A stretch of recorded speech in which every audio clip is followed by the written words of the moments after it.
ಉಡಾಯಿಸೋ ಖಾರ ಬಣ್ಣ ರುಚಿಯನ್ನು ನೀಡುತ್ತದೆ. ಮೆಣಸಿನ ಪುಡಿ ಚಿಂದಿ ಉಡಾಯಿಸೋ ಖಾರ ಬಣ್ಣ ರುಚಿ. ರಾಜ್ಯದಲ್ಲಿ ದಕ್ಷಿಣದಿಂದ ಉತ್ತರದವರೆಗೂ ಮಳೆರಾಯನ ಅಬ್ಬರ ಮುಂದುವರೆದಿದೆ. ನದಿಗಳು ಭೋರ್ಗರೆದು ಹರಿದಿವೆ. ಮುಂಜಾಗ್ರತಾ ಕ್ರಮವಾಗಿ ಇಂದು ಹಲವು ಜಿಲ್ಲೆಗಳಿಗೆ ಶಾಲೆಗಳಿಗೆ ರಜೆಯನ್ನ ನೀಡಲಾಗಿದೆ. ಈ ಕುರಿತ ಒಂದು ವರದಿ ಇಲ್ಲಿದೆ.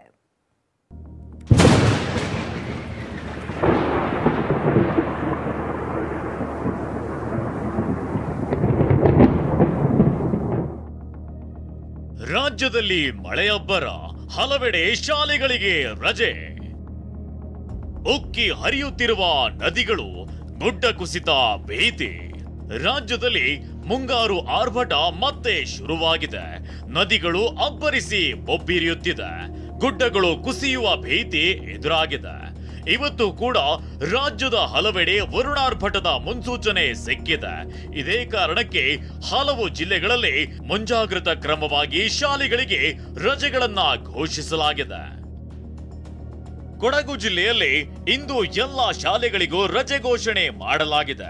ಹಾಸನ ಜಿಲ್ಲೆಯ 5 ತಾಲೂಕುಗಳಿಗೆ ಇಂದು ಶಾಲೆಗಳಿಗೆ ರಜೆ ನೀಡಲಾಗಿದೆ.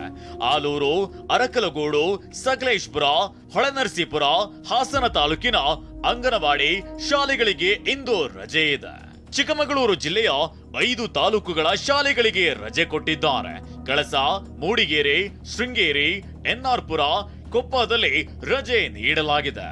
ಉತ್ತರ ಕನ್ನಡ ಜಿಲ್ಲೆಯ 2 ತಾಲೂಕುಗಳ ಶಾಲೆಗಳಿಗೆ ರಜೆ ನೀಡಲಾಗಿದ್ದು, ಜೋಯಿಡಾ, ದಾಂಡೇಲಿ ತಾಲೂಕಿನಲ್ಲಿ ಅಂಗನವಾಡಿಗಳು, ಶಾಲೆಗಳು ಇವತ್ತು ಬಂದಾಗಲಿವೆ. ದಕ್ಷಿಣ ಕನ್ನಡ ಜಿಲ್ಲೆಯಲ್ಲಿ ಬೆಳ್ತಂಗಡಿ ತಾಲೂಕಿನಲ್ಲಿ ಶಾಲೆಗಳಿಗೆ ರಜೆ ನೀಡಲಾಗಿದೆ. ಬೆಳಗಾವಿಯಲ್ಲಿ 3 ತಾಲೂಕಿನ ಅಂಗನವಾಡಿ, ಶಾಲೆ, PU ಕಾಲೇಜುಗಳಿಗೆ ರಜೆ ನೀಡಲಾಗಿದೆ.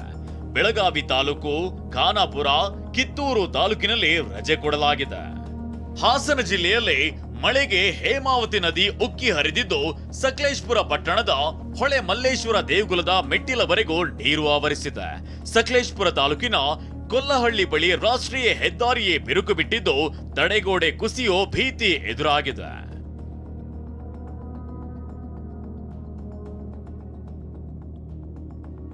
ಬೆಣಗಿನಹಳ್ಳ ಉಕ್ಕಿ ಹರಿದಿದ್ದು, ಸಕಲೇಶಪುರ ತಾಲೂಕಿನ ದೋನಹಳ್ಳಿ ಗ್ರಾಮದ ಜನ ಪರದಾಡ್ತಿದ್ದಾರೆ. ನಿರಂತರ ಮಳೆಯಿಂದಾಗಿ ಸಕಲೇಶಪುರದ ದೇವಾಲಯದ ಕೆರೆ ಗ್ರಾಮದಲ್ಲೂ ಹಾವುಗಳ ಕಾಟ ಹೆಚ್ಚಾಗಿದೆ. ಮನೆ ಆವರಣದಲ್ಲಿ 12 ಅಡಿ ಉದ್ದದ ಹಾವು ಕಾಣಿಸಿಕೊಂಡಿದೆ. ಇದರಿಂದ ಗ್ರಾಮಸ್ಥರು ಆತಂಕಗೊಂಡಿದ್ದಾರೆ.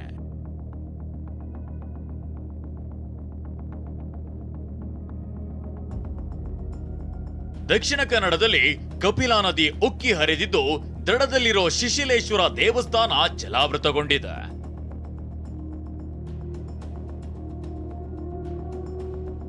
ಕೊಡಗಿನಲ್ಲಿ ಮಳೆ ಹೊಡೆತಕ್ಕೆ ರಸ್ತೆ ಮೇಲೆ ಪ್ರವಾಹದಂತೆ ನೀರು ಹರಿದಿದ್ರೆ, ಗದ್ದೆಗಳೆಲ್ಲ ಜಲಾವೃತಗೊಂಡಿದೆ. ಉತ್ತರ ಕನ್ನಡ ಜಿಲ್ಲೆಯ ಜೋಯಿಡಾ ತಾಲೂಕಿನ ಕರಂಬಳ ಗ್ರಾಮದಲ್ಲಿ ಮಳೆಗೆ ಶಾಲೆಯ ಮೇಲ್ಛಾವಣಿಗಳೇ ಕೆಳಗೆ ಬಿದ್ದಿವೆ.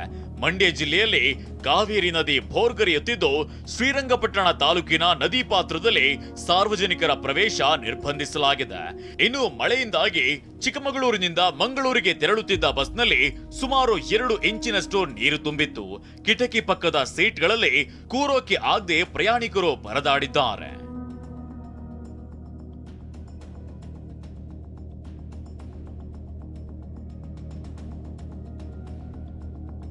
ಆರಿದ್ರ ಮಳೆ ಆರಂಭದಲ್ಲಿ ಅಬ್ಬರಿಸುತ್ತಿದೆ. ಕುಂದಾನಗರಿ ಬೆಳಗಾವಿಯಲ್ಲಿ ವರುಣಾರ್ಭಟಕ್ಕೆ ಆಜಾದ್ ನಗರದಲ್ಲಿ ಅವಾಂತರಗಳೇ ಸೃಷ್ಟಿಯಾಗಿವೆ. ಮನೆಗಳಿಗೆ ಮಳೆ ನೀರು ಮತ್ತು ಚರಂಡಿ ನೀರು ನುಗ್ಗಿದೆ. ಏಕಾಏಕಿ ನುಗ್ಗಿದ ನೀರಿನಿಂದ ನಿವಾಸಿಗಳು ಆತಂಕಗೊಂಡಿದ್ದಾರೆ. ನೀರು ಹೊರಹಾಕಲು ಹರಸಾಹಸ ಪಟ್ಟರು. ಪಾಲಿಕೆ ಅಧಿಕಾರಿಗಳ ವಿರುದ್ಧ ಕೆಂಡ ಕಾರಿದ್ದಾರೆ. Bureau report, TV9.